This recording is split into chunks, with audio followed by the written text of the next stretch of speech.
Start করেন। ইঞ্জিল number 1 বলেন। 1 number ইঞ্জিল। Engine. প্রথমত আমরা আসি ইঞ্জিনের মধ্যে। এই জিনিসটার নাম হচ্ছে ইঞ্জিন।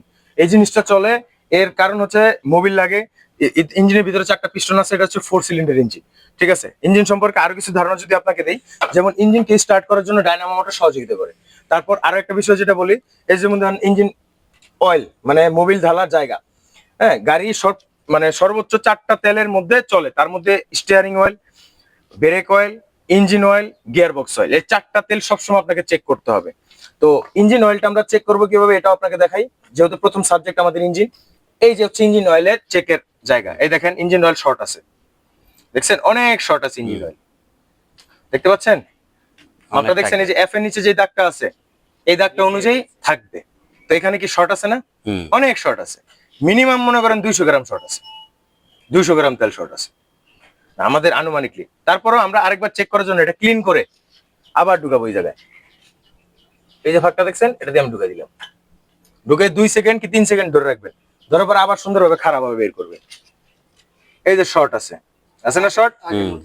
সেম শর্ট আছে, তার মানে প্রথম যে শর্টটা পাইছি ঠিক আছে। আর ইঞ্জিন অয়েল এটা থাকবে, এই যে একটু ময়লা হয়ে গেছে, মানে অয়েলটা একটু নরমাল হয়ে গেছে, কথা বুঝছেন? আর আরেকটা বিষয় আমি বলি, গাড়ি 5000 কিলোমিটার চালানোর পর 100% মোবিল চেঞ্জ করতে হবে, সবসময় মাথায় রাখবেন। 4000 লাস্ট 5000 যদি গাড়ি অনেক ভালো হয়ে থাকে, সর্বোচ্চ যায় 4000 কিলোমিটার চালানোর পর 100% মোবিল চেঞ্জ করতে হবে। এই যে মোবিল ইঞ্জিনের ভিতরে থাকে, এই যে মোবিল এটা দিয়ে ঢালে, আপনার আমি কি বললাম এতক্ষণ, এই জিনিসটা দিয়ে মোবিলটা ঢালার জায়গা, এটা হলো মোবিল ঢালার জায়গা। আপনি যখন মোবিল দিবেন এন্দা দিবেন, হ্যাঁ কম কম দিবেন, লাগলে আবার দেওয়া যাবে, কিন্তু বেশি দিলে বাই করা যাবে না, বাই করার রাস্তা নাই। একবার আছে এক্সিট, যেন মনে করেন একবার নাট খোলার পরেও যতক্ষণ টয়লেট ক্লিয়ার না করবো ততক্ষণ থামাথামি নাই। ভাই বেশি পড়ে গেলে কি এটা পড়ে যাবে নিজ দিয়ে না? বেশি পড়ে গেলে ভিতরে থাকবো, এটা আবার ইঞ্জিনের ক্ষতি করে, মোবিল উস্কে আইব ওই জায়গায়।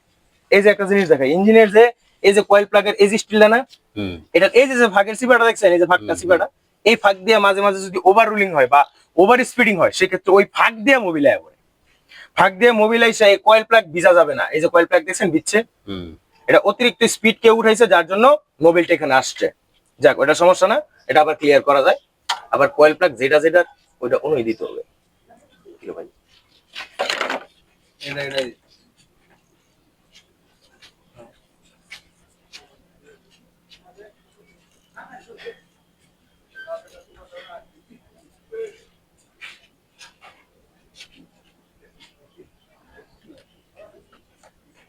গেল, ঠিক আছে, এটা হলো ইঞ্জিন অয়েল চেক গেল। তারপর আসি নেক্সট লাইন, নেক্সটটা কি? Gear box.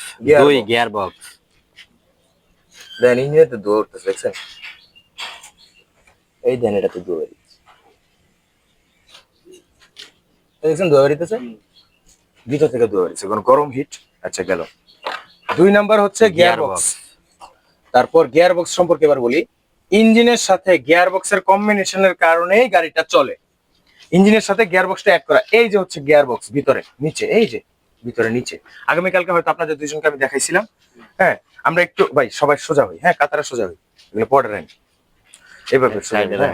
তারপর গিয়ার বক্সের সাথে ইঞ্জিনের পুরোপুরি সম্পৃক্ত। ইঞ্জিন ছাড়া গিয়ার বক্সের কোনো কাজ নাই, গিয়ার বক্স ছাড়া ইঞ্জিনের কোনো কাজ নাই।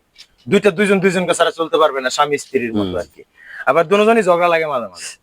ঝগড়া লাগে বলতে সমস্যা হয়, হ্যাঁ অনেক সময় সমস্যা হওয়ার কারণে রিভার্স গিয়ার পড়ে না, ড্রাইভিং গিয়ার পড়ে না। গিয়ার পড়ার সময় ধাক্কা দেয় গাড়িকে, ইঞ্জিনটা গাড়িকে একটা ধাক্কা দেয়, কারণ ওই যে গিয়ার বক্সের ওইখানে যে মানে একসাথে করা, ওইখানে দেখছেন না বিশাল বড় একটা প্লেট, যেটা আপনাদের দুজনকে আগামীকালকে আমি দেখাইছিলাম একবার। তো ওই প্লেটের সাথে গিয়ার বক্স সম্পৃক্ত।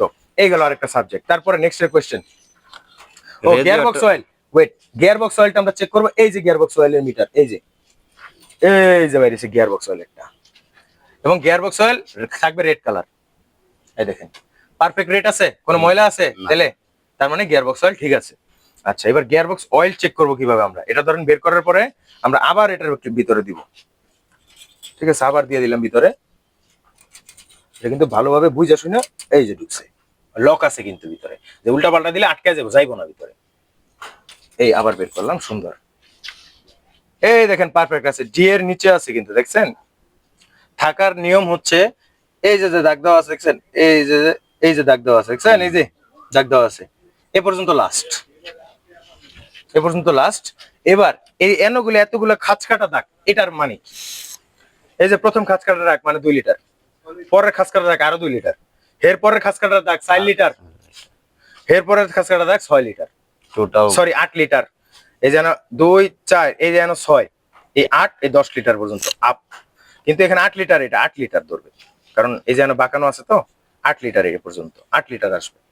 আর একটা গিয়ার বক্সের মধ্যে সর্বোচ্চ অয়েল ঢুকে 10 লিটার, কিন্তু 10 লিটার নিবে না, 8 লিটার দিতে হবে, কারণ কিছুটা ফাঁকা না থাকলে অয়েলটা সার্কুলেশন করবে না।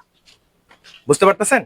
কারণ ওই 8 লিটার অয়েল তো সার্কুলেশন করার জন্য জায়গা লাগবে, জায়গায় যদি না থাকে তাহলে সার্কুলেশন কিভাবে করবে? যার জন্য কিছুটা কম থাকবে, এবং এটা হচ্ছে অ্যাকচুয়াল মাপ, এই মাপটা থাকবে। কারণ এই মাপটা থাকলে সুন্দর সার্কুলেশন হবে, গিয়ার বক্সের সমস্যা দিবে না, গিয়ার বক্স সুন্দরভাবে গিয়ার ফালাবে, পড়বে। ঠিক আছে, এই হলো আরেকটা বিষয়। গিয়ার বক্সের সমস্যার কারণে গাড়িতে অনেক সমস্যাও দেখা যায়, গাড়ি চালাইতে সমস্যা হয়, রাস্তাঘাটে সমস্যা হয়। আর গিয়ার বক্স একবার কেটে গেলে তখন মনে করেন আর গাড়ি চলতো না, এলা যত ইঞ্জিন রানিং হোক, ইঞ্জিন চলতেছে, গিয়ার বক্সে কাম করে না, ড্রাইভিং গিয়ারও পড়ে না, রিভার্স গিয়ারও পড়ে না, তো গাড়ি চালাইলে যাবেন কেমনে? গাড়ি আগাবে না, ইঞ্জিন চলবে, গাড়ি আগাবে না। আচ্ছা, পরের সাবজেক্ট রেডিয়েটর বক্স। রেডিয়েটর। হ্যাঁ, রেডিয়েটর। আচ্ছা, রেডিয়েটরে আমরা আসি। এই যে হলো রেডিয়েটর, এই যে রেডিয়েটর। রেডিয়েটরের কাজ হচ্ছে পানিকে ঠান্ডা রাখা এবং পুরো ইঞ্জিনে পানি পাঠানো। এই যে একটা হাওয়া বেরিয়েছে, কিন্তু ইঞ্জিন চলা অবস্থায়, ধরেন গাড়ি চলছে, রানিং গাড়ি চালায় আসছে, ওই অবস্থায় আমরা এটা খুলবো না কখনোই। এটা মনোযোগ সহকারে শুনেন, গাড়ি চালায় আসছেন মাত্র, ওই অবস্থায় আমরা এই রেডিয়েটর কখনো খুলবো না। তাহলে এই যে গরম পানি, এটা ডাইরেক্ট উঠে আসবে উপরে থেকে। লাগতে পারে। কারণ এটার ভিতরে যে বাইরে আমি খোলার পরে যে হাওয়া মারছে একটা হালকা, দেখেন নাই? তো এটা আমি চালায় আসার কারণে, বা সকালে স্টুডেন্ট ক্লাস করছে এবং ঠান্ডা রয়েছে, তার জন্য কমাইছে। মিনিমাম 1 ঘন্টা ঠান্ডা রাখতে হবে, তারপরে এটা খুলবেন। এটা হচ্ছে পানির চেম্বার। রেডিয়েটর পানি ঠান্ডা করার কাজ করে, কারণ ইঞ্জিন পানি ছাড়া চলতে পারে না, ইঞ্জিন কখনোই পানি ছাড়া চলতে পারে না। এই হেডের চারি সাইডে ফানেল আছে, ছোট ছোট লাইন ফানেল আছে, যে ফানেলের মধ্যে এই রেডিয়েটর থেকে পানি যায়। এই দেখেন, রেডিয়েটর থেকে ইঞ্জিনে পানি গেছে গেছে ঠিক আবার ওই পানির পাইপ ওই যে নিচন দেয় আরেকটা লাগছে, এটা লগে হয়ে গেল। এই দেন, এই যে পানির পাইপ, এই যে আরেকটা আছে, এই যে আরেকটা পানির পাইপ, এই যে গিয়ে আমার ওই যে রেডিয়েটর লগে কানেকশন আছে। এখন এই রেডিয়েটরের মধ্যে সবসময় পরিপূর্ণ পানি রাখতে হবে। এখানে এই যে পানি শর্ট আছে, পানি কিছুটা লাগবে। পানিটা ফুল করার পরে 1 আঙ্গুল খালি এ পর্যন্ত ঢুকাইবেন, 1 আঙ্গুল ঢুকানোর পরে যেটুকু কম হয়েছে ওইটা ঠিক আছে শর্ট, এরপর ক্যাপ লাগাই দিবেন। এ হচ্ছে বিষয়। রেডিয়েটরের রিজার্ভ ট্যাঙ্কি সবসময় ডাইনে বা বামে থাকবে। এই যে, এই যে আসেন, সামনে আসেন, আগান, না গেলে দেখবেন ঘুরতে। এই যে এটা হলো রেডিয়েটরের রিজার্ভ ট্যাঙ্কি, মানে যখন রেডিয়েটরে পানি শেষ হওয়া শুরু হবে, মানে ওইখানে পানি কমবে বা ইঞ্জিন পানি খাইতেছে, ধোঁয়ায় উড়াই দিতেছে, তখন এটা পানি টানা শুরু করবে। এটা হাফের বেশি সবসময় ভরা থাকবে। কেন আবার আরেকটা বলি, যখন রেডিয়েটর গ্যাস করতেছে তখন হাওয়াটা বাইরের জায়গা লাগবে না? এই হাওয়া বাইরের জায়গা হচ্ছে এটা, এই যে এটা দিয়ে হাওয়াটা আসবে ওখানে, এই যে এটা দিয়ে বেরিয়ে যাবে, রিলিজ হয়ে গেল।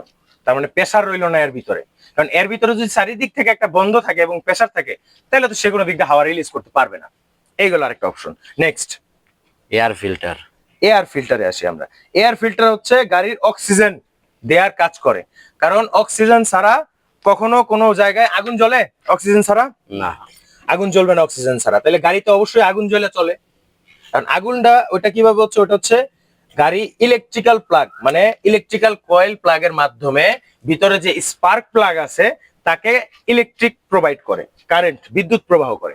সে ওইটা থেকে স্পার্ক তৈরি করে, মানে ওই যে আমরা গ্যাস লাইটে মারি না, ছ্যাং ছ্যাং বারবার মারি, পরে গ্যাস দিলে তো জ্বলে যায়, ঠিক ওই স্পার্ক মারতে থাকে। এবং আপনি এক্সেল পাড়া দিলে ওই এক্সেলের কারণে, এই দেখেন এক্সেল, এক্সেলের কারণে এই যে গ্যাস, এই যে গ্যাস, এবং এই যে এয়ার ফিল্টার, আপনি যেটা বললেন এয়ার ফিল্টার, তাই না?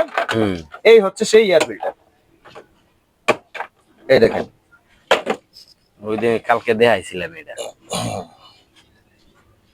এটা একবার বসে পড়ছি তো, খুলতে সময় লাগবে। এই যে ভিতরে দেখছেন, এটার নাম হচ্ছে এয়ার ফিল্টার, এবং এটা হচ্ছে ফিল্টার। তো এটার কাজ হচ্ছে বাতাস বাইরে থেকে টাইনা নিয়ে, এই দেখেন এই যে বক্স বানানো আছে, এই যে কালকে দেখছিলাম, এই যে বাতাস টানার জায়গা বানায় লিছে, এই যে, এই দেন ফাঁকা, এই দেখছেন ফাঁকা, মানে কিমুরা ছাড়া কিমুরা না। হ্যাঁ চাচা, আমি ক্লাস করাতেছি, এই সময় আপনি ডিস্টার্ব করেন না, আপনি শুনেন, সমস্যা নেই, পরে জিজ্ঞেস করি। এই হচ্ছে এয়ার ফিল্টার, এর কাজ হচ্ছে গাড়িতে অক্সিজেন প্রোভাইড করা। শুনবেন ভালোভাবে, হ্যাঁ, অক্সিজেন গাড়িতে না পৌঁছাইলে গাড়ি ইঞ্জিন চলবে না, মানে আগুন হবে না, পিস্টন চলবে না।